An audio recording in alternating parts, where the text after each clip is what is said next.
తండ్రి చితి సాక్షిగా చెప్తున్నా, నా మేనత్త చిత పసుపాన్ని బతుకుని చెప్తున్నా, ఈ మట్టి మీద నా నెత్తురు పొట్టుపడేలోపు నీ తల తెగిపడకపోతే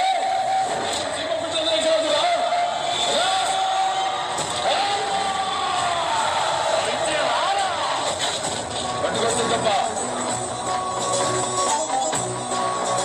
వాడి ఆయువు తీసుకొచ్చి అస్థికలు కలుపుతా. ఇంకేమైనా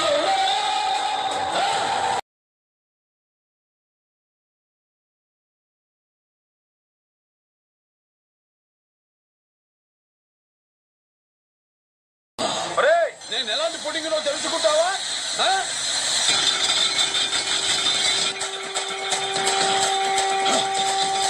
ఇది ఇక్కడ వేసే బోర్ సౌండ్ కాదురా, నీ చౌక నేను వేసే డబ్బు సౌండ్ రా.